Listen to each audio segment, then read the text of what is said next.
So some of the guests have gone from this table, so a wee opportunity to just the old-fashioned windows, beautiful, and the log stove. It's fantastic, it really is.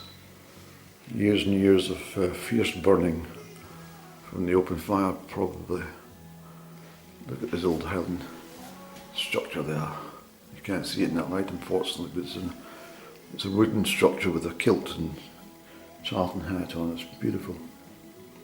I've just freed a butterfly from the premises. It was trapped behind the Venetian blinds, so I've got rid of it. Well, not got rid of it, I've let it free into the open air, and it's delighted. So thanks, Annie. And we've got Robert Burns. You can't see the reflection, but Robert Burns engraved in the mirror. And we've got Sir Walter Scott engraved in that one there. But I've had a lovely lunch. I have to say, it's wonderful. So I've paid for that as well. But, it wasn't entirely cheap, but these places aren't. And the whole idea is you come here for a little treat, something different. We'll go back to the car and have a bit of chat. Yes. Actually, I think I'll ask them where the loos are first of all. So I've just used the toilet and it's absolutely spiffingly clean. And as I say, well, I'm dressed in pink today because well, it suits my sunny nature, doesn't it? Previously it used to be called, well, these colours are quite gay and happy, but now gay takes on a whole different meaning, which is rather sad. But these are lovely colours, I like them, Annie. So I'm going to ask her to take a photograph of the dining room, and then she'll skitter off and head along to the River Line, I think. That's a photograph of the marvellous dining room. Look, isn't that fantastic, Annie? Oh yes, definitely. I must come and visit. I'll put it on my bucket list. We'll try and get a delightful stay.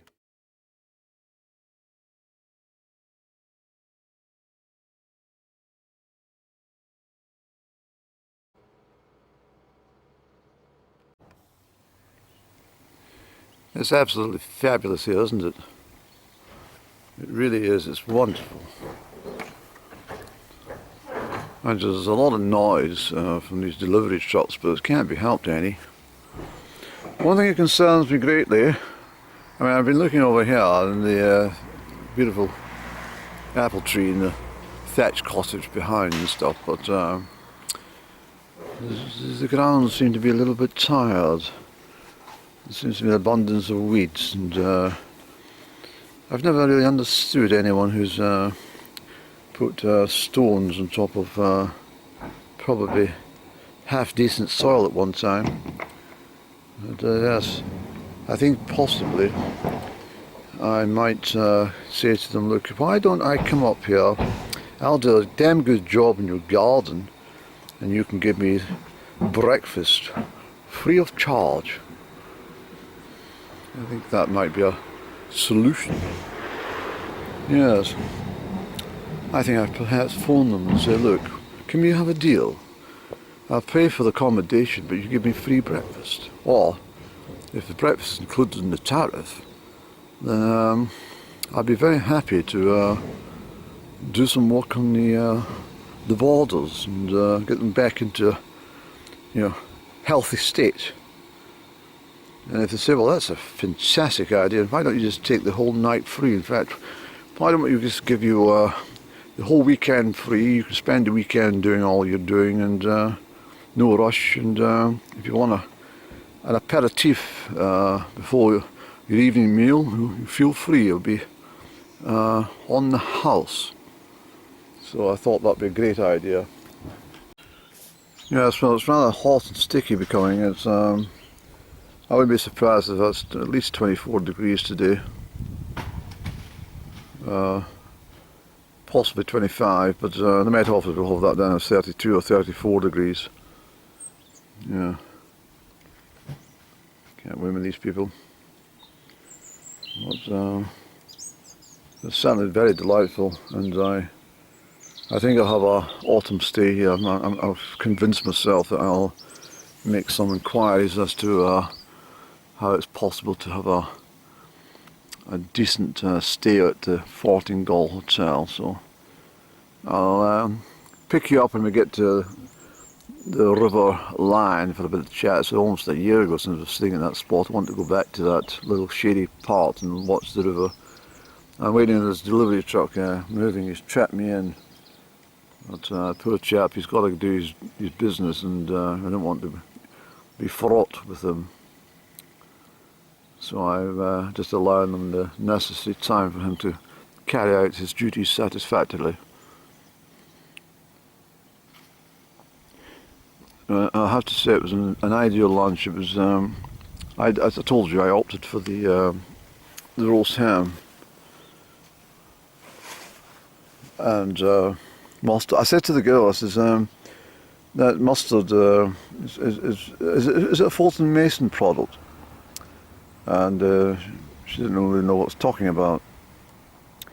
But so I explained, and she said, no, it's not, it's Coleman's. I said, well, it's very similar to the Fulton Mason variety I got in the Piccadilly hamper back in June. She said, well, I can assure you it's Coleman's. Well, I just going to ask the chef, and she came back and she nodded, it's definitely Coleman's mustard. And it sort of brought to mind about it was my grandmother who introduced me to Coleman's mustard when I was a young lad, about 6-year-old, I think. And she was making sandwiches, and she says, it was ham as well, actually. And she said to me, do you want some mustard, Annie? Or Andrew? And I says, isn't mustard very hot for your tongue? She says, no. She says, try a little bit here. She gave me a little teaspoon to taste it, and I was running around the kitchen like a dragon, you know, wafting my hand in front of my mouth to get rid of this hot taste. But once that calmed down, she says, do you want some? I said, yes, it's delicious. Please, grandmother.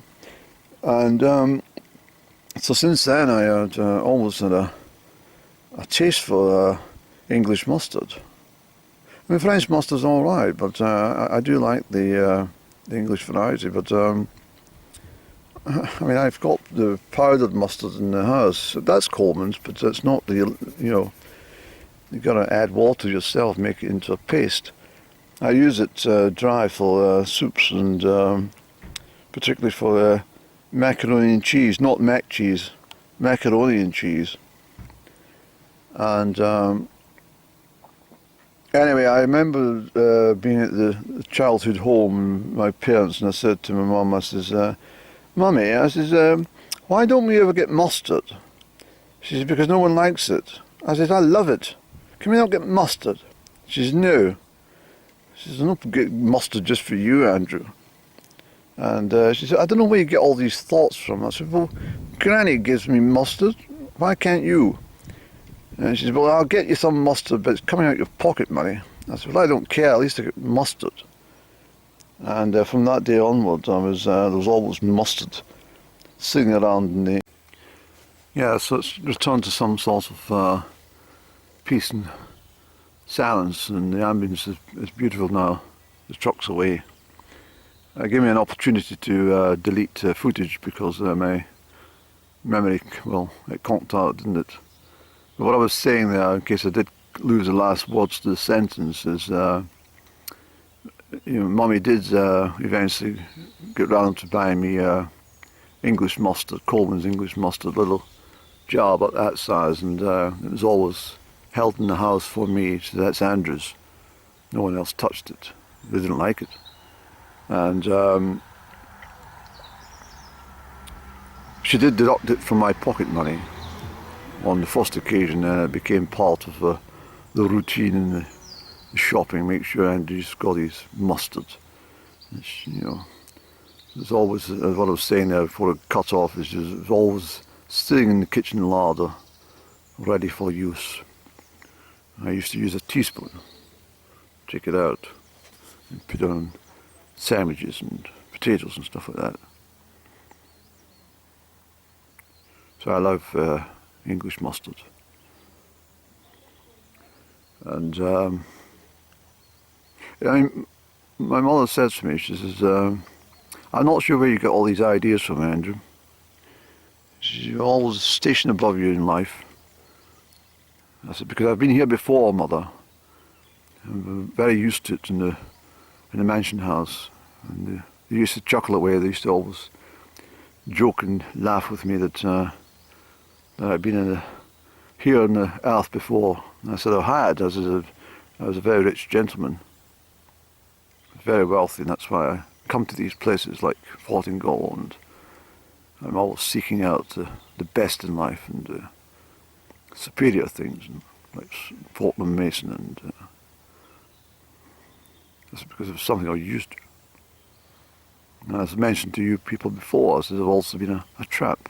I came back as a tramp and I wandered the countryside.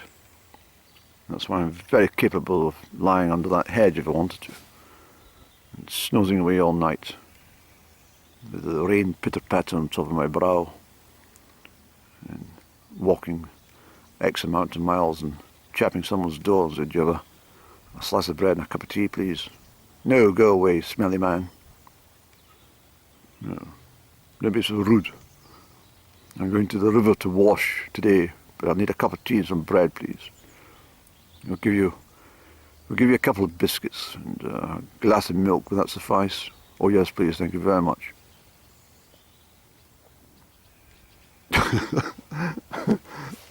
Right, Andrew, let's go to the river.